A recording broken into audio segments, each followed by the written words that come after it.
এটা কালবাজ মুরগির মাংস।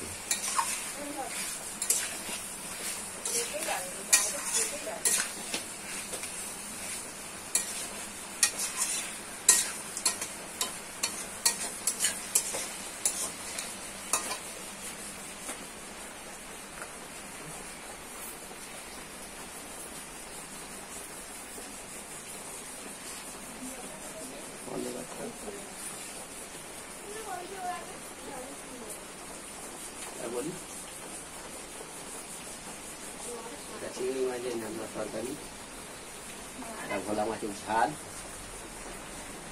ইলিশ মাছ ভাজা, চিংড়ি মাছ ভাজা, ভোলা মাছ ভাজা, এটা পার্শে মাছ দিয়ে ঝিঙে দিয়ে বরবটি কড়াই দিয়ে ঝোল, এটা ভেটকি মাছের মাথা, এটা ইলিশ মাছের তেল।